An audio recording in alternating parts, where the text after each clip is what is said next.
No próximo dia 18, o Livro dos Espíritos, obra básica do Espiritismo, a primeira delas, a primeira obra publicada pela doutrina dos Espíritos, vai completar 162 anos, né?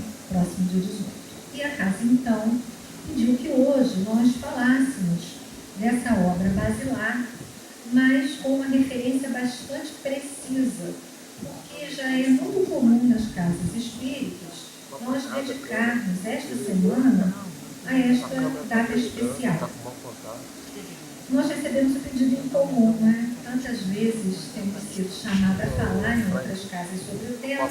Dessa vez recebemos uma incumbência muito precisa, que era o de trazer este assunto com base no livro, o Livro dos Espíritos e sua tradição histórica emendária.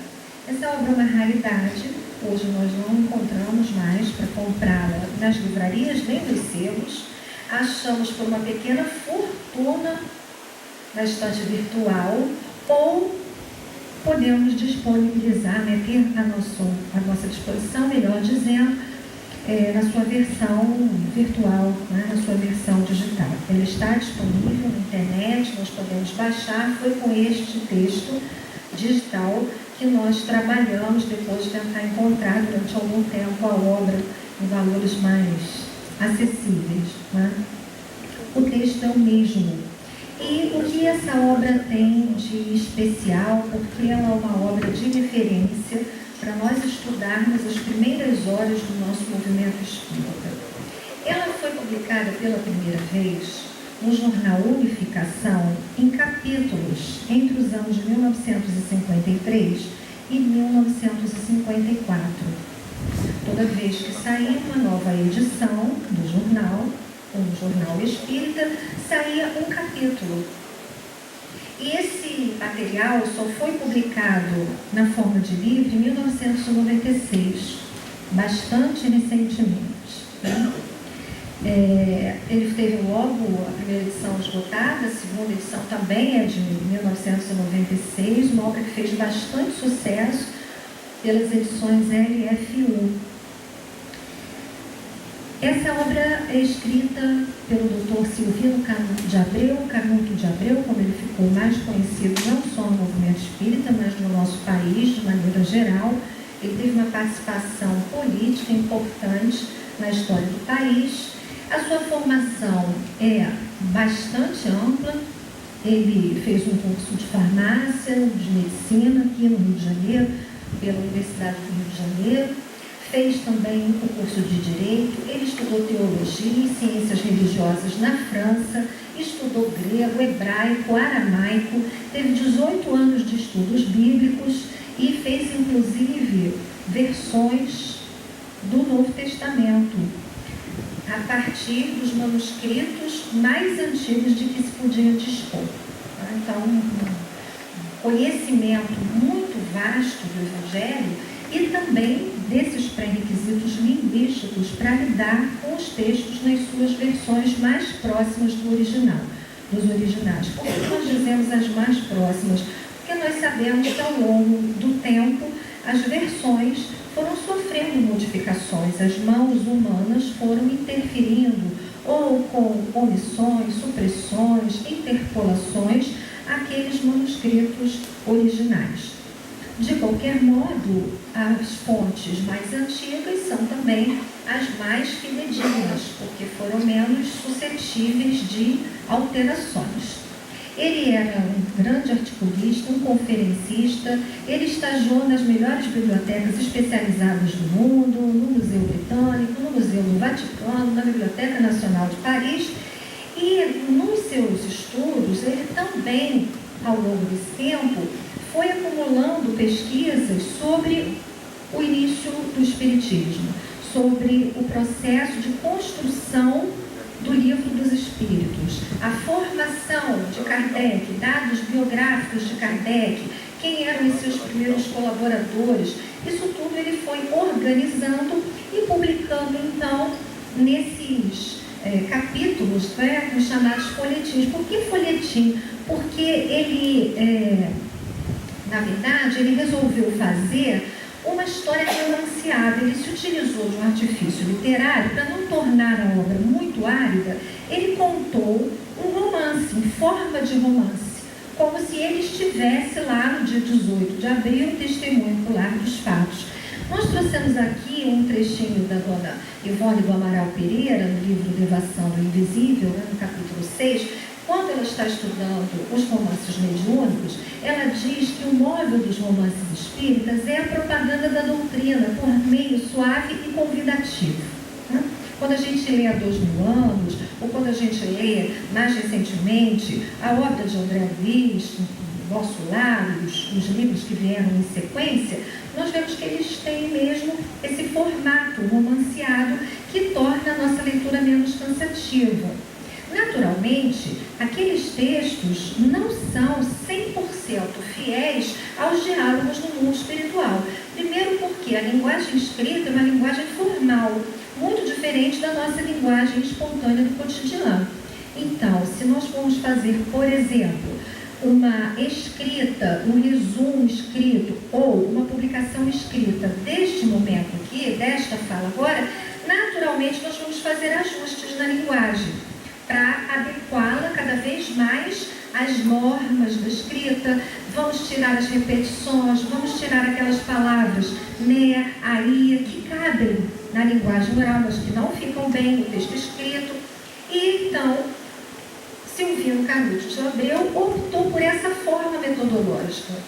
Há textos, passagens, que nós sabemos que ele não poderia ter acesso aos diálogos, a não ser que esta fosse uma obra mediúnica. E não é assim que ele identifica a obra. Ele não diz que é uma obra mediúnica e nem diz que ela tem um autor espiritual.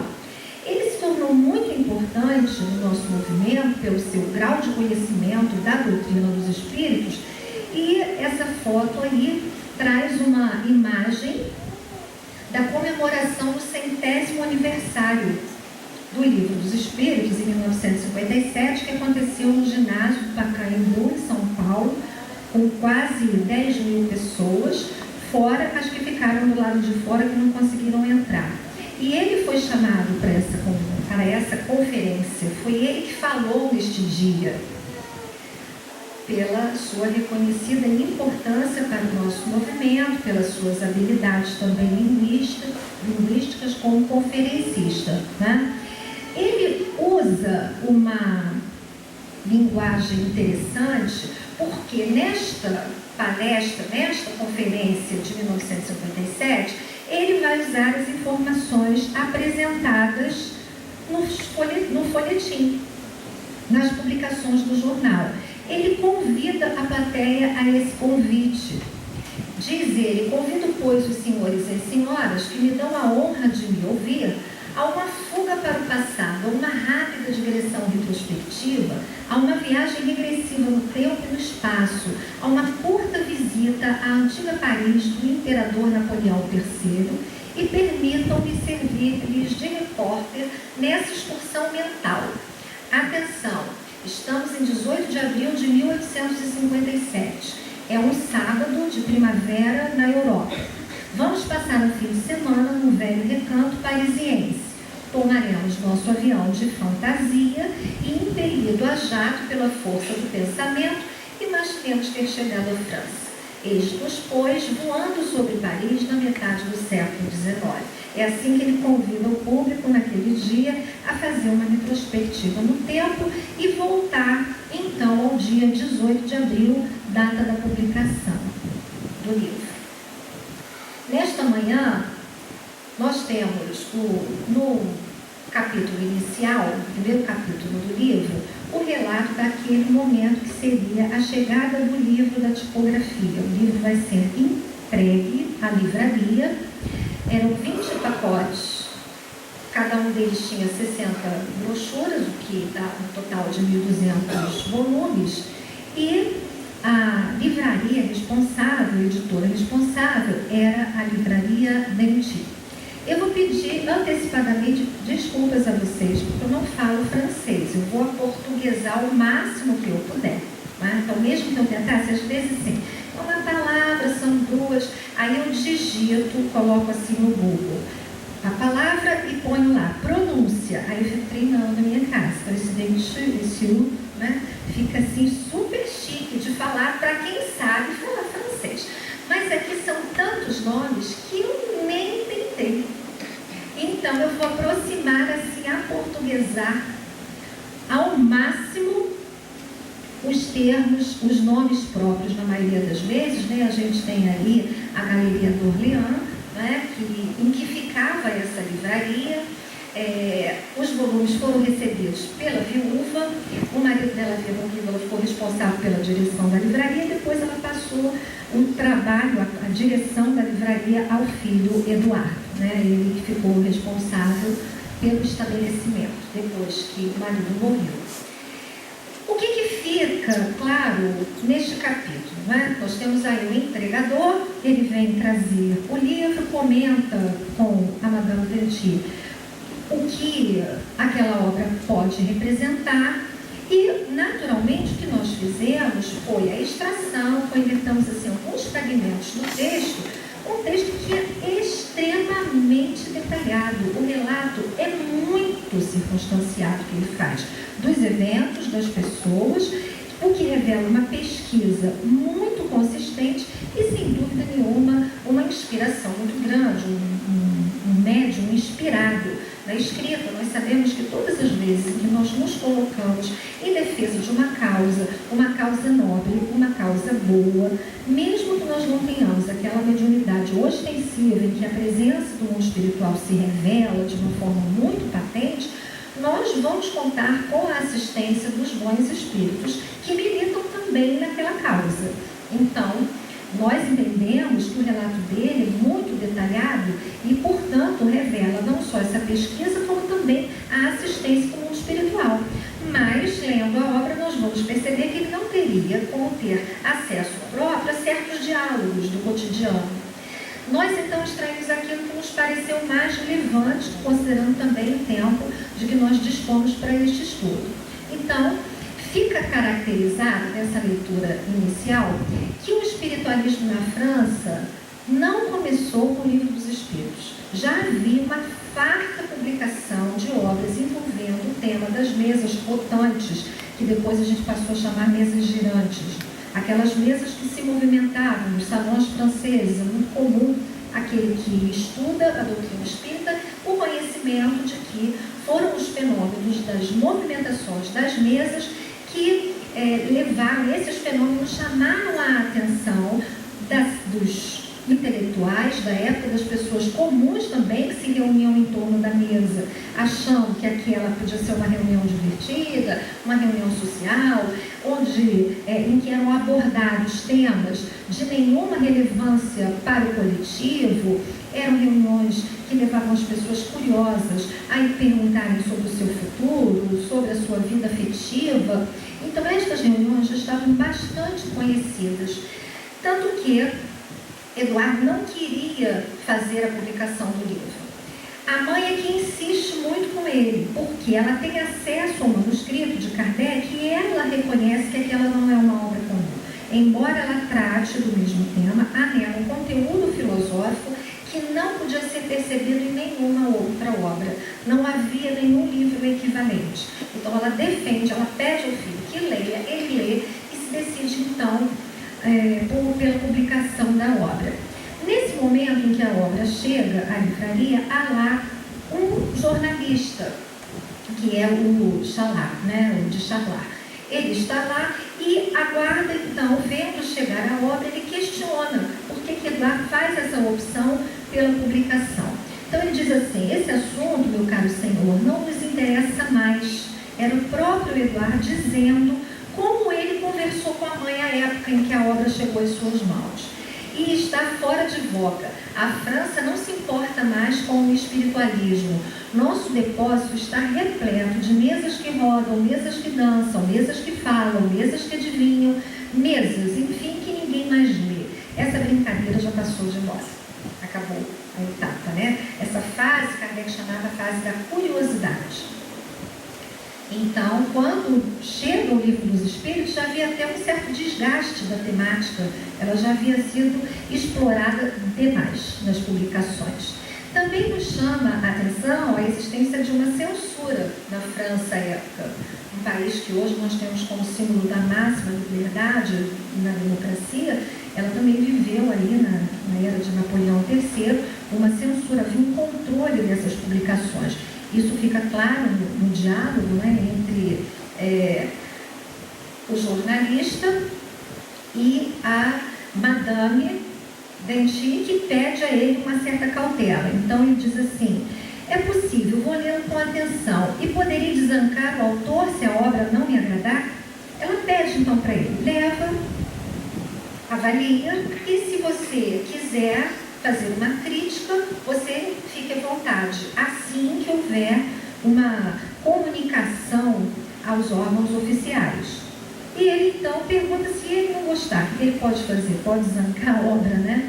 Ela diz: à vontade, assim esgotaremos a edição mais depressa. É importante a gente pensar sobre isso. Se a gente quer efetivamente divulgar uma ideia, é só a gente proibi-la, porque é do ser humano essa característica da transgressão.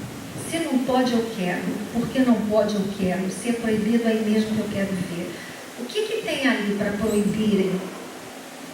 Então, se a gente não deseja dar visibilidade a uma ideia, a uma questão, a gente apenas desconsidera, despreza. Se a gente polemizar em torno dela, aí mesmo é que ela ganha força. Então, ela acha ótimo que ele reclame da obra, porque assim a venda seria alavancada. Mas olhe, nada publique sem eu primeiro registrar o livro. Como sabe, a nova lei de imprensa é severa e exige que, antes de comentada ou anunciada nas gazetas, a obra esteja aprovada pela censura e arrolada no boletim bibliográfico do Jornal da França, né? Jornal de la France. Sei disso, concordou o jornalista. Então, a obra podia ser até divulgada, ela podia ser distribuída, a menos que já houvesse uma portaria de interdição. Não acontecendo isso, ela podia ser divulgada, mas ela não podia ser comentada na imprensa. Ela não podia ganhar divulgação na imprensa, não podia ser anunciada nem comentada, antes que houvesse essa autorização. O capítulo 2 é um capítulo muito interessante, muito peculiar, em que essa forma romanceada se mostra de uma forma bem evidente, porque é um relato dessa saída do jornalista de Charlin da livraria, e ele sai então com este exemplar que ele vai ler, que ele vai analisar. Ele se dirige então a um local para aguardar a sua namorada. Havia sido feito um combinado, ela deveria ir sozinha, mas ela aparece lá com o irmão menor. Ele fica bastante desagradado. Aquela presença o incomoda. Ele até pergunta se ela não confiava nele, porque ele levou o irmão, e ela achou que não era também de bom tom. Ela saía assim, escondida e ainda acompanhada, desacompanhada. No entanto, enquanto ela não chega e ele aguarda, ele está de posse de um livro, o Livro dos Espíritos, e ele começa a abrir a obra casualmente, vai folheando a obra para ter minimamente aí um acesso ao seu conteúdo. Ele abre a pergunta que atualmente para nós é a 621, que é a 283, porque a primeira edição do livro é uma versão reduzida, né, 500 e poucas perguntas, e só a versão de 1860 é que passou a ser adotada como um padrão final, digamos assim, o acabamento da obra foi dado por Kardec. Então é essa versão de 1860 que serve de referência para as traduções atuais. E primeiro, quando ele lê onde está escrita a lei de Deus, na consciência. Aquilo me incomoda, porque, na verdade, ele tinha o que nós chamaríamos antigamente de más intenções em relação à moça. Não foi à toa que ele pediu para ela ir sozinha. Ele esperava uma aproximação mais íntima com ela. E ele entende, conforme ele vai lendo o livro, aquilo provoca um certo desconforto. Ele avança na leitura, vai lendo algumas coisas sobre o bem e o mal. Então, quando a moça chega, aquela sua disposição inicial, embora ele ainda permaneça desconfortável, desconfortável com a presença do menino, ele já estava também desconfortável com as suas próprias intenções. Porque assim funciona a lei de Deus. A obra não precisava falar explicitamente do caso. Quando se tocou na questão da consciência, ele foi remetido à própria consciência, ele foi chamado à própria consciência. Então, tem início um diálogo dele com ela. Ela acha que ele está um pouco diferente do habitual, ele diz que sim, que tinha a ver com a leitura do livro. Ela então pensa no primeiro momento que ele já não se importava com ela, ou já tivesse perdido o interesse. O diálogo vai avançando e ele acaba confessando a ela quais eram as suas primeiras intenções. Ela quer ir embora, ele pede que ela avance no diálogo, que ele permita se explicar, e eles começam a falar então do que seria um relacionamento. Ela ainda pergunta, questiona qual é o verdadeiro interesse que ele tem nela. Ele começa a descrever os seus traços físicos, ele gosta tanto do jeito dela ser, e ela pergunta, pela minha aparência então, e o diálogo vai se aprofundando até que ele decide pedir um casamento. Aí ela diz, então abre esse livro aí, vê se tem alguma coisa sobre o casamento. Aí ele vai procurar, tem lá as perguntas sobre o casamento. O que é o casamento? Eles conversam sobre a obra de uma forma assim, bem particular, e saem dali fazendo juros de amor, promessas. Então são as primeiras vidas transformadas pela obra. Por isso nós dizemos que ele não poderia ter acesso a esse diálogo tão íntimo de um casal. Nós entendemos que ele foi aproveitando esse diálogo, esse encontro, e a partir dali ele foi apresentando os conteúdos da obra. De que trata o Livro dos Espíritos? Trata do casamento, trata da consciência, fala sobre o bem e o mal. É uma forma romanceada de ir apresentando os pontos da doutrina. Quando a gente lê André Luiz também é assim. Ele faz uma pergunta e na sequência vem toda uma instrução do Espírito. Dona Ivone revela mesmo, neste mesmo capítulo dos romances mediúnicos, do livro Revelação Invisível, que nem sempre os eventos se dão daquela forma que está ali. Porque aquela obra tem uma finalidade didática. O primeiro objetivo é mesmo o de ensinar a doutrina. Então, por vezes, quando a gente lê um romance mediúnico, a gente diz assim, nossa, como pode ter acontecido tudo isso numa vida? Ela diz que não acontece mesmo às vezes. Aquilo que é relatado como se fosse uma única vivência para caber numa obra é um conjunto de experiências que foram vividas em algumas encarnações, que aparecem ali apresentadas de uma outra maneira, preservando o ensino dos espíritos. Então, esse capítulo 2 é bem uma referência de como Camilo de Abreu construiu a sua obra. O capítulo 3 vai falar da tarde desse dia, a tarde em que Kardec chega então à livraria, mais de 50 volumes já tinham sido vendidos. Ele chega para buscar o livro, ele ainda não tinha visto a versão impressa. Se estabelece então uma conversa entre Kardec e a senhora Denty, e ali ela vai dizendo, olha, já saíram alguns volumes, sabe quem veio me comprar? O barão tal, e eles vão conversando. Ela diz, eu entreguei alguns, dei o seu nome, o nome pelo qual você é conhecido na sociedade mesmeriana, H de Hippolyte Denisard, né? Então vamos pensar um pouco sobre essa sociedade mesmeriana. Ao longo da obra vai se evidenciando, vai se dando, o público vai tomando conhecimento de que Kardec, ele já lidava com o magnetismo. Esta versão que nós temos hoje do passe, a imposição de mãos, já era uma prática da humanidade há muito tempo. Nós podemos encontrá-la entre os egípcios, entre os gregos, esse hábito de impor as mãos, e nós intuitivamente sabemos desse poder curativo. A gente mesmo tende a pôr a mão no órgão que está dolorido, uma manifestação da própria natureza. Nós sabemos que há uma energia curativa nas nossas mãos, intuitivamente.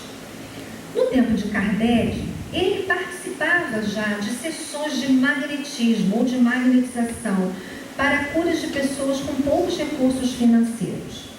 A A questão é que, para Kardec, essa terapêutica era física, não havia ali nenhuma força, nem do psiquismo do aplicador, do magnetizador, nenhuma outra interferência de um mundo espiritual. Era uma força física, assim como nós temos as forças da natureza, nós temos a energia da eletricidade, nós temos do magnetismo na Terra, assim também o corpo humano tem uma quantidade de fluido animal, fluido vital, e essa quantidade pode ser dirigida a outra pessoa, essa quantidade de fluido, com finalidades terapêuticas. Então, essa ideia de que há no homem uma energia que pode ser aplicada terapeuticamente já era do conhecimento de Kardec. Ele era de uma escola chamada naturista. Por que naturista? Porque ali, para eles, é um fenômeno da natureza, um fenômeno físico. Energia física de uma pessoa que era chamada o positivo, né? Que doa para o outro, que seria um negativo, não no sentido de que um é melhor nem outro pior, mas no sentido físico mesmo, da pilha, não tem lá o mais e o menos, né? Um polo e outro polo. Desse modo haveria o magnetizador, o positivo, que iria fazer essa energia fluir, ser dispensada a uma outra pessoa que estivesse numa condição de saúde precária. Junto com Kardec estavam lá Carlotti, né, que vai o próprio Kardec, Rustan, que não é o Rustem da polêmica, esse era um amigo, companheiro de Kardec, participou com ele do trabalho da codificação. E com o tempo a gente foi substituindo essa expressão magnetistas por magnetizadores. A gente não encontra muito na literatura atual essa expressão magnetistas, mas Canuto de Abreu assim se exprime.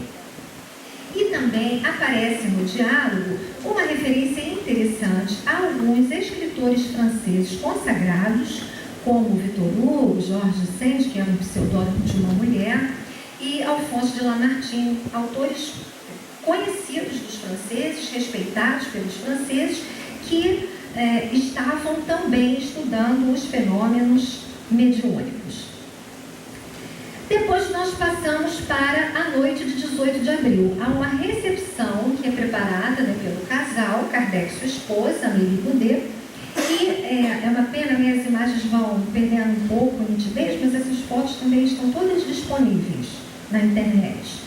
E nessa Rua dos Mártires, né, número 8, na França, é que ficava o pequeno apartamento onde eles moravam. O apartamento comportava mais ou menos 20 pessoas.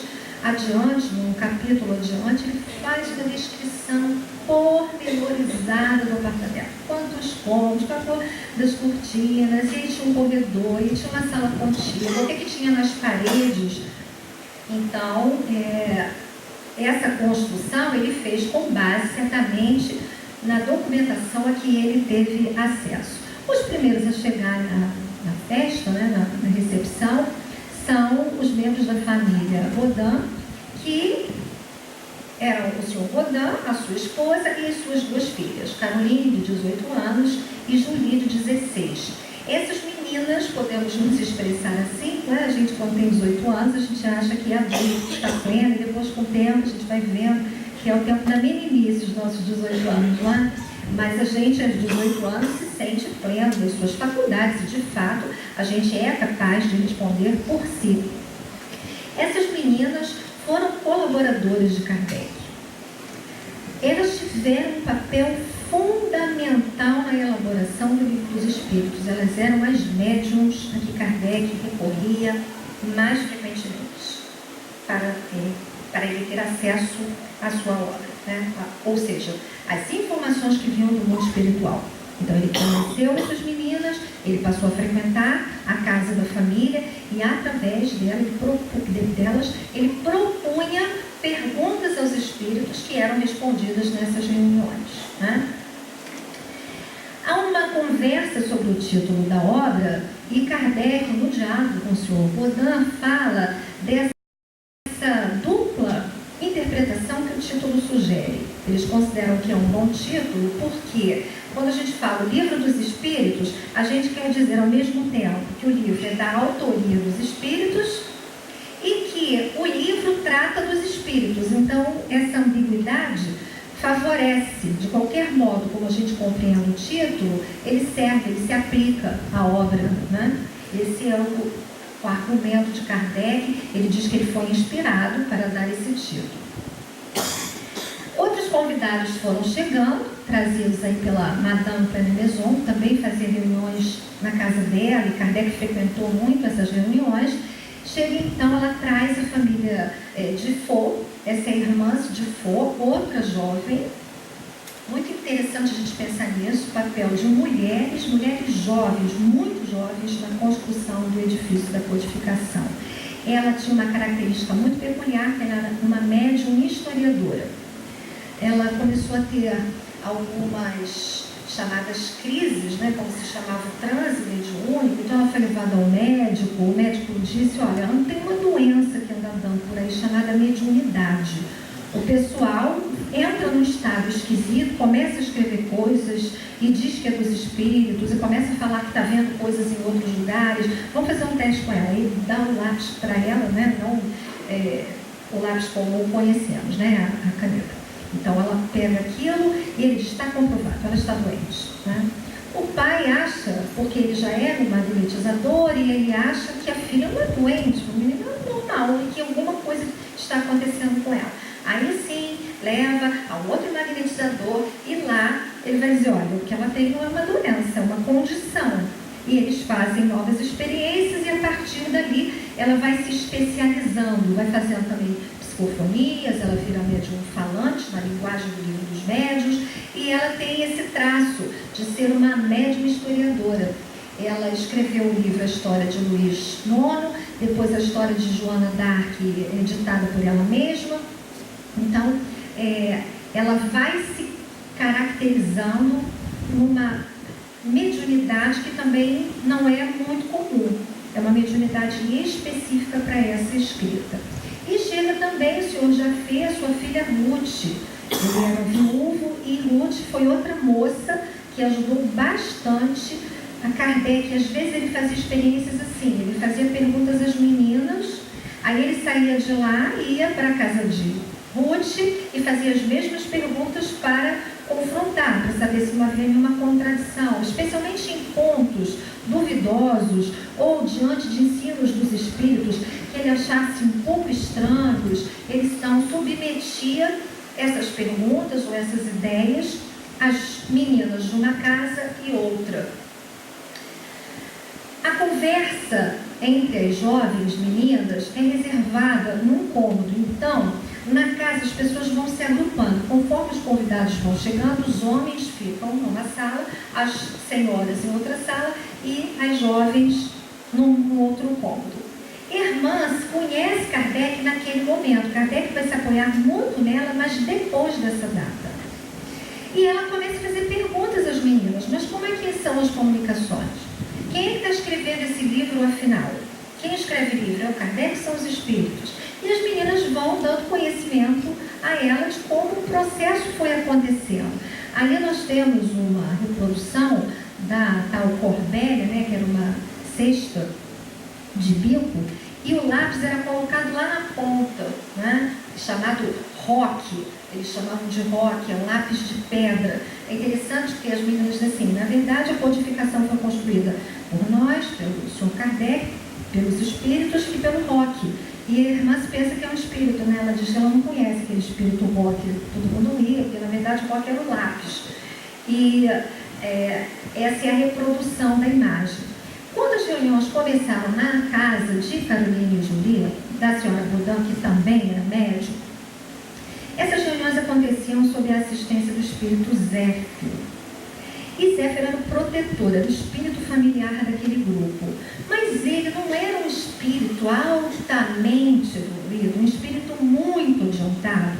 Ele era um espírito pano que fazia gracejos, e nessas reuniões, inicialmente, o contato era um contato assim, para fazer a mesa girar, para tirar a dúvida dos consulentes sobre as suas questões cotidianas.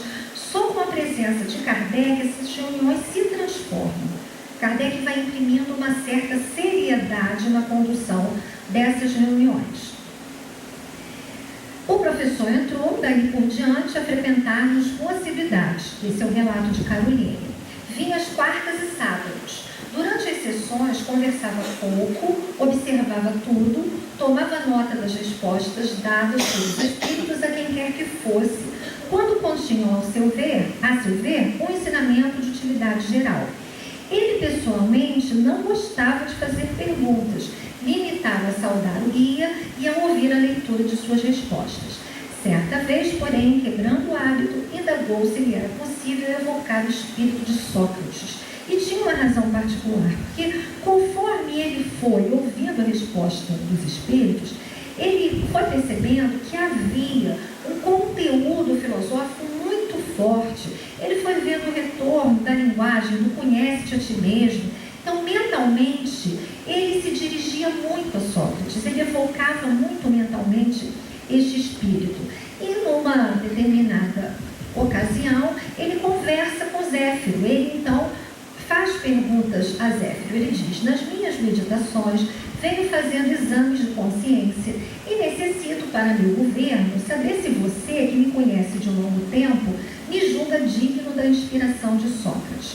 Por que ele diz conhece de um longo tempo? Porque no contato com Zéfiro, eles ficam sabendo que aquela família, a família Budan, Kardec, Zéfiro, já estiveram juntos como gauleses. E Zéfiro revela que aquele grupo havia reencarnado em massa, porque essa ideia da reencarnação, esse contato com os espíritos, já era de conhecimento dos gauleses, mas com a cristianização da França, essas ideias foram postas de lado. Isso passou a ser considerado herético. Então, eles retornaram, na verdade, para retomarem essa ideia na França, fazerem ressuscitar, digamos assim, essas ideias. Esse era o propósito desses espíritos agora reencarnados. Por isso, para muitos deles, isso era quase que uma rememoração. Por isso que muitos deles, quando tiveram contato com os fenômenos, não tiveram dificuldade de aceitar, porque era uma realidade já conhecida de outros tempos. Mas ele quer saber se ele pode ter a inspiração de Sócrates. Então o Zéfiro respondeu: só depende de você. O professor insistiu: o que devo fazer? O bem, e dispor-se a suportar corajosamente qualquer provação para defender a verdade, ainda que precise beber cicuta. Então ele lembra aqui que Sócrates, por ser um portador da verdade, pagou um preço com a vida, foi obrigado a tomar veneno. Você quer assistência de Sócrates? Você está também disposto a pagar um alto preço, mesmo que seja beber a cicuta? Isso faz a gente pensar, porque todos nós que ingressamos no trabalho mediúnico, desejamos, no fundo, a assistência de espíritos de maior envergadura. A diferença é que nós, na maioria das vezes, não estamos determinados, dispostos a oferecer a contrapartida do sacrifício. Todo mundo pensa que a assistência que Emmanuel deu, Chico Xavier, o ajudou, foi isso que fez com que ele cumprisse a sua missão. Sim, isso é parcialmente verdadeiro, mas existe um outro lado da moeda. Emmanuel era o assistente espiritual, o mentor, o guia espiritual de Chico, porque Chico merecia essa assistência. Ele estava em condições de sintonia com o espírito mais avançado que nós. Porque a gente lembra da parte glamurosa da vida de Chico Xavier, né? Sua obra extensa, mediúnica. Mas se nós formos pensar na vida do homem, vamos esquecer Chico Xavier, o médium, e pensar no Chico Xavier, o homem, como nós fizemos aqui em abril do ano passado, né? Voltando a pensar no Chico Xavier, nós vamos ver que foi uma vida de luta intensa, com severas limitações no organismo físico, com muitas restrições de ordem econômica, com muito sacrifício do seu corpo para doar-se à causa que ele abraçou, porque ele teve o livre-arbítrio, ele podia dizer: não vou fazer nada disso, eu vou continuar a minha vidinha, eu não quero publicar esse monte de livro. E ele foi trabalhando e foi se envolvendo até que ele se deu conta de que toda a sua vida seria dedicada a essa causa.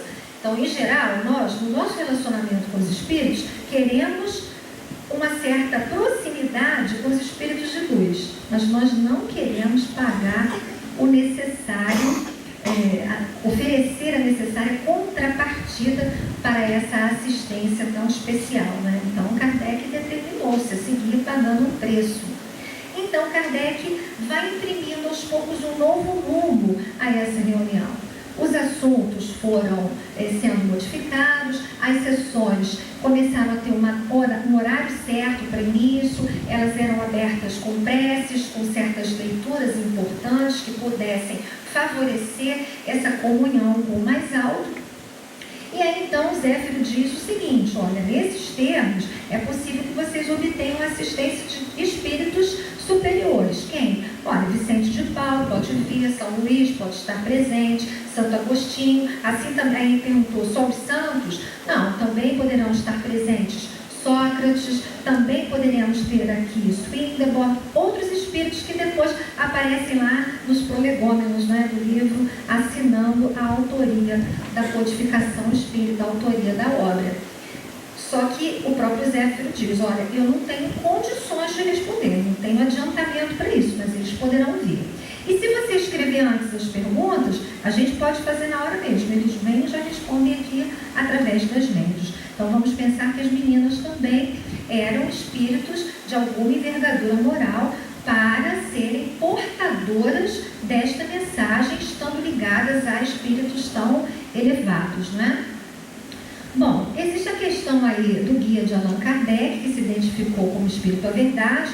Ele, no primeiro momento, achou que era Sócrates, e depois diz aí que não é Sócrates. Ele perguntou se era alguém da família. Não é ninguém da sua família, não é amigo. Ele até pensa assim, que Zéfiro pode estar aplicando-se um X, que ele era meio jocoso, botava apelidos em todo mundo, mas Kardec depois foi submetendo aquele conhecimento a outros médios e foi obtendo sempre a mesma confirmação de que era um espírito que se identificava como a verdade. E ele não precisava saber quem era. Ele tinha que guardar a descrição quanto a isso, não precisava identificar. Então, até hoje, no movimento espírita, também nós adoramos as polêmicas e ficamos discutindo. Quem é esse espírito? É Jesus? Ah, é Jesus. Porque se a gente ler lá no livro Cristo Consolador, no Evangelho, capítulo 6, nós vamos ver que ele vai falando em primeira pessoa. Claro, só pode ser Jesus. Quando nós vemos, por exemplo, no livro Espírito de Verdade, né, também psicografado pelo Chico Xavier, nós vamos encontrar que Espírito Santo, na verdade, é uma designação, né, que no contexto cristão, a verdade tanto está ligada à figura do Cristo como a do Espírito Santo. Os dois são entendidos, né, as duas entidades são compreendidas como a manifestação da verdade. Deus se manifesta no Cristo, na encarnação como Cristo e também pelo Espírito de Verdade. Então, diz André Luiz no livro que esse Espírito Santo é um conjunto de espíritos superiores que atuam em nome do Cristo na Terra. Então ficam aí as polêmicas, a gente deixou o ponto de interrogação, particularmente, para não fugir da polêmica, dizer, ela jogou lá o assunto, mas ela não deu a opinião dela. É só uma opinião pessoal, particular. Eu penso que não é Jesus propriamente, porque entendo que não há médium potente. Agora, que é um representante de Jesus, sem dúvida nenhuma. Porque nós sabemos, por exemplo, o Dr. Bezerra de Menezes, hoje, ele conta com uma rede enorme de espíritos que trabalham em seu nome e assinam por ele, inclusive, determinadas mensagens. Porque conforme os espíritos vão avançando espiritualmente, vai deixando de ter importância essa questão da identidade. O que está em jogo é a mensagem. Então é Dr. Bezerra, porque Dr. Bezerra diria aquilo. Você pode falar em nome dele, é como se fosse uma procuração. Esse não é um lado de falseamento, mas é uma coletividade que, sob aquele nome, trabalha numa causa. Então, na minha opinião pessoal, particular, fico aqui com todos os ônus da declaração, né? Não seria o próprio Jesus a revelar-se ali num diálogo através da mediunidade de alguém, mas alguém que pôde representá-lo. Nós pensamos, por exemplo, né, argumentando também, porque de algum modo nós pensamos assim, nós pensamos na ideia do Divaldo Franco, que diz que algumas obras ele recebe do espírito Joana de Ângeles, mas ela recebe das esferas superiores. Então ele a vê psicografando e ele psicografa o que ela está psicografando, porque ele não tem condições de fazer essa ligação direta com instâncias superiores. Então eu penso que se alguns espíritos ligados à Terra não conseguem se comunicar efetivamente, diretamente conosco, isso seria possível no caso de Jesus, mas quem assina o texto? Joana de Ângeles, e está tudo bem, né? É uma mensagem que vem por ela, cujo autoriano é dela. Então nós entendemos que o Espírito Verdade, Espírito de Verdade, o Espírito Santo é essa representação, é a voz do Cristo, um representante do Cristo à humanidade terrena. Ficam aí as questões lançadas para nossa reflexão, e a doutrina espírita nos permite, né, esse diálogo franco, a troca de ideias, o diálogo em torno do tema. Também fica claro o método que Kardec usava, que a menina diz aí, a jovem Caroline diz, que querendo distinguir o que é realmente dele, submete as duvidosas, as perguntas ou as respostas duvidosas ao exame dos espíritos, recorrendo ao meio mecânico. E aí a irmã se diz, eu não sei bem o que você chama de meio mecânico. Ele pergunta aos espíritos por meu intermédio, ou de Julie, ou de Ruth, ou de outros médiuns. Quando ele faz o seu agradecimento, no final, no discurso, ele fala de outros 10 médiuns a quem ele recorria para tirar as dúvidas. Por isso que ele fala na introdução do Evangelho da importância do que ele chama de controle universal do ensino dos espíritos. Uma mesma questão submetida a médiuns diferentes, para que você tente observar ali se há uma convergência de pensamento em torno de uma dada questão. Ele pergunta aos espíritos por meu intermédio, ou de Julie, ou de Ruth, ou de outros médiuns, que trabalhamos manualmente. Ou seja, ela já não usava mais a cesta, ela já fazia diretamente a psicografia. A gente até pode se perguntar, por que a doutrina precisou passar por essa fase, que bota a mão na cesta bota o lápis, para depois pegar o lápis? Nós precisamos lembrar que era uma doutrina nova. Quanto mais direto fosse o processo com o médium, maior seria a desconfiança de que aquele conteúdo era do próprio médium. Então era preciso que aquilo passasse por um objeto qualquer, era preciso que às vezes a mão do médium fosse tomada à sua revelia. Hoje nós temos poucos médiums, podemos dizer, no movimento espírita, que tem esse trabalho tão automático. A pessoa não sabe o que está escrevendo, está conversando e a mão está aqui produzindo. Essa é uma especialidade muito rara, mas ao tempo de Kardec isso era muito comum, porque era preciso que o fenômeno se tornasse patente, claro, sem nenhuma margem a dúvida. E aí ele vai botando, né? Se o informe é dado por mim manualmente, ele vai à casa de Ruth e busca nova informação pela Tupi. Então, se no processo um era manual, no outro voltava para a cestinha. Ele ia tentando variar a forma de comunicação. Se oralmente pela Ruth, roga-me empregar a Corbélia. Então, se lá era através de uma mediunidade, de uma modalidade falante, então na casa da outra seria na cestinha.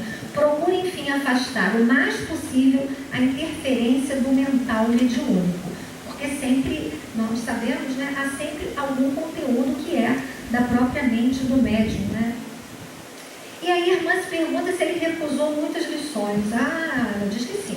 Caroline responde que ele recusou muito, tudo que parecia muito nebuloso, e é interessante que ela diz que ele repelia tudo que parecesse assim um artigo de fé, que tivesse esse caráter dogmático, não pode ser questionado, não, isso é um princípio inquestionável, ou que viesse com uma abordagem científica. E a irmã se então estranha, poxa, mas se era científico?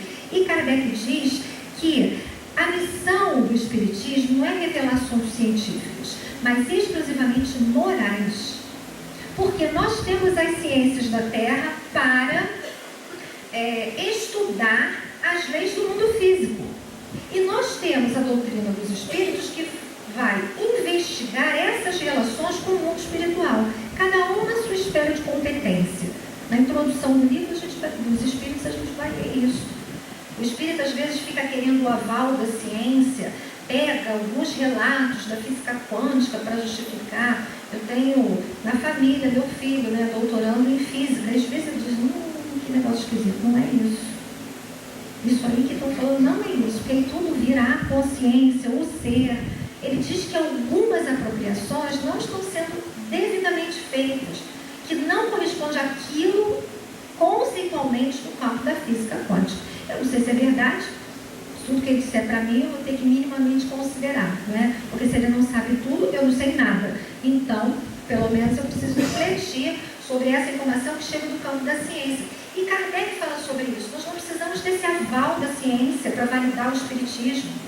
O espiritismo é válido em si mesmo como uma filosofia que dá sentido às nossas vidas, que muda o nosso modo de viver e nos torna mais felizes, pela consciência que nós temos de que todas as dificuldades que nós vivemos aqui são transitórias. Isso basta.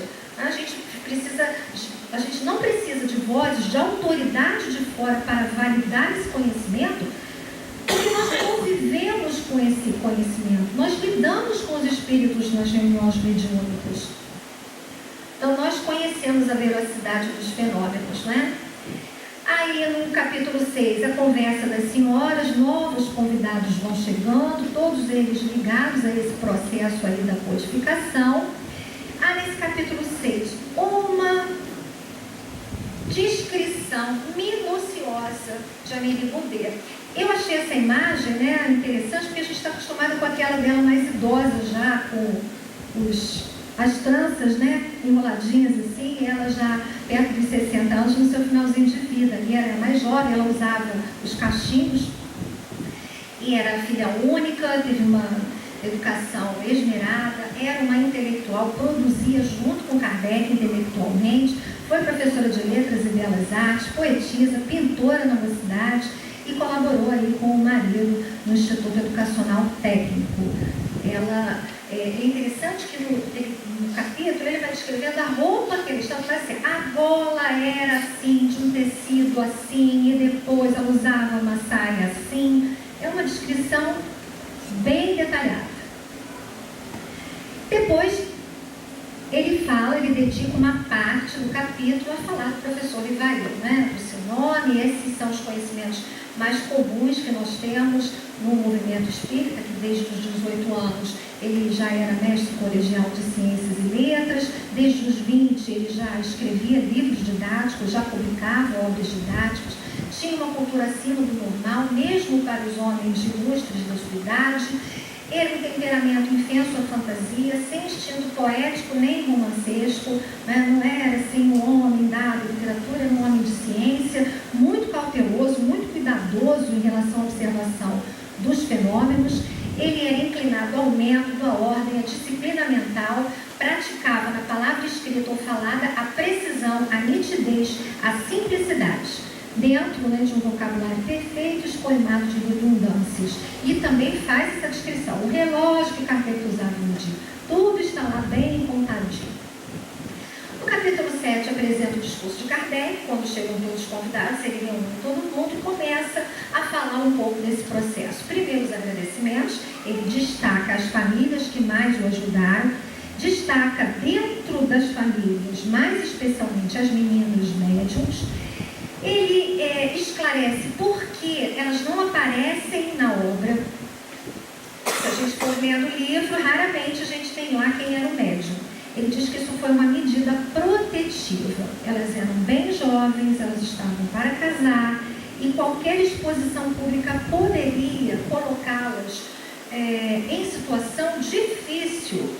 Elas ficariam expostas à crítica, elas poderiam ter de responder judicialmente a alguma questão, diante de alguma questão. Então, ele preferia assumir para si mesmo, né, trazer para si toda a responsabilidade sobre a publicação e arcar com todos os ônus que pudessem advir desse trabalho.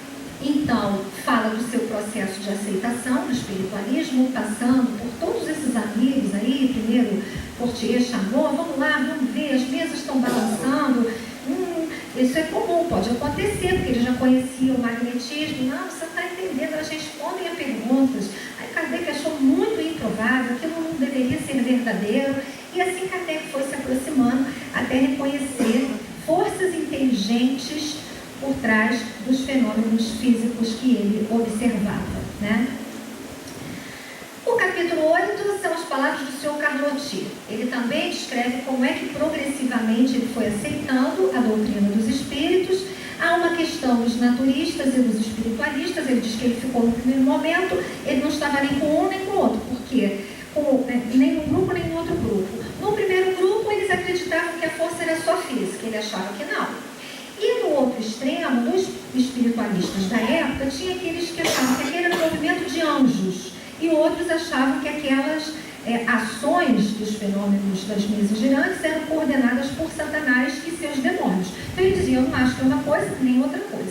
Até que ele reconheceu aí o que ele chamava das almas dos defuntos. Ele teve um momento de revelação pessoal. Ele, num desses diálogos, ficou sabendo sobre a morte da sua tia, Linete. Ele identifica que é ela pela descrição das médiuns, ela é assim, ela é desse jeito.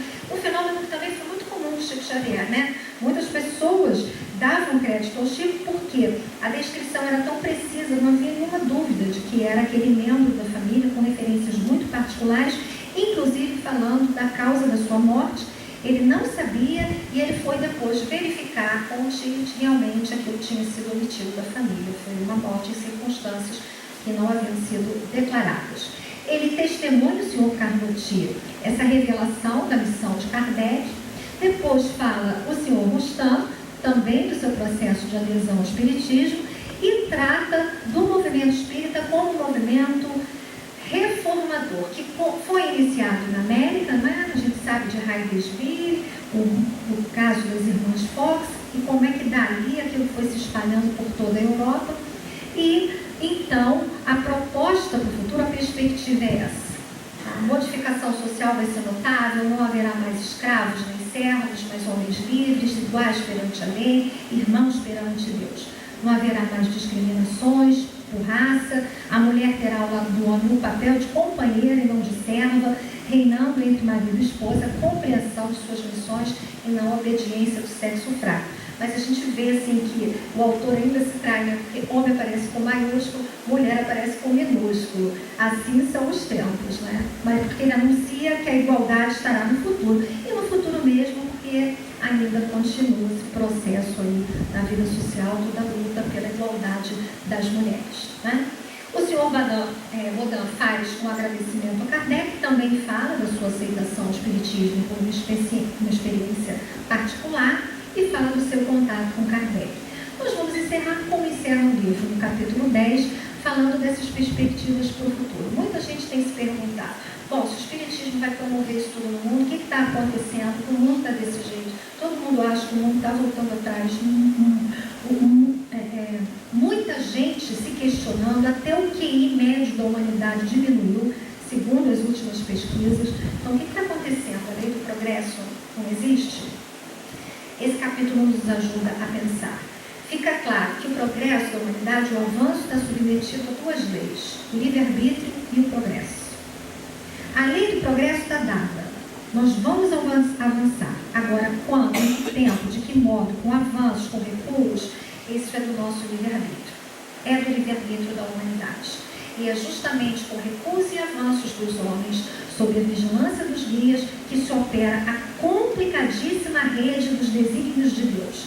Rede que no mar da vida arrasta os homens para o seu destino, que é o aperfeiçoamento da alma. Contudo, como vocês mesmos percebem, o que foi realizado até hoje está muito longe do fim que lhes cabe atingir. Então, estamos falando de um tempo que não é para hoje, não é para um século.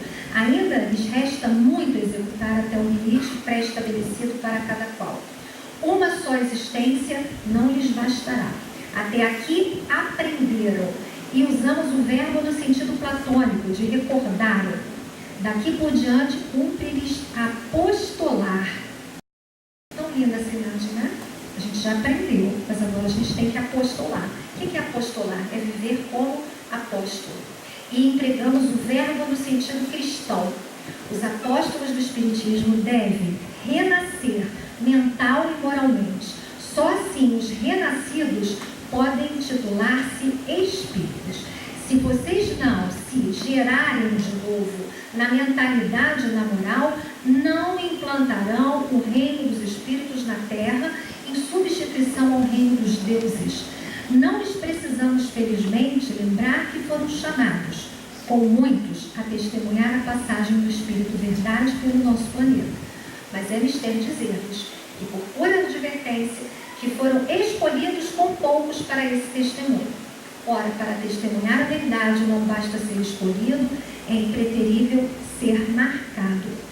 Isso não depende da nossa vontade. Então, os Espíritos fizeram aquilo que era da sua conta. Vocês é que devem querer ser marcados. Por outras palavras, cada qual precisa tornar-se aos olhos do mundo um ser novo, uma entidade regerada, a fim de que os homens que vão ser chamados e escolhidos pelo livro dos Espíritos vejam no exemplo vivo dos seus apóstolos que o Espiritismo vem para gerar de novo filhos da verdade. Portanto, resta-lhes o mais difícil da prova que aceitaram: viver como espíritos. Esse é o nosso desafio, companheiros. Nós estamos aqui 162 anos depois, tentando regenerar a Terra. E os Espíritos dizem, tudo o que eles poderiam fazer nesse sentido, eles já fizeram. Agora, a gente precisa aceitar a condição de espíritas, mesmo que para isso a gente precise ter as mãos marcadas, que o nosso testemunho nos exija grandes sacrifícios. Mas, se não for desse modo, nós ainda vamos patinar um pouco antes de avançar coletivamente. Muito obrigada pela paciência, que nós voltemos aos nossos lares, inspirados por estes que trabalharam tanto e incansavelmente para que hoje estivéssemos aqui reunidos, encontrando consolação e alegria de viver com a doutrina espírita. Muita paz.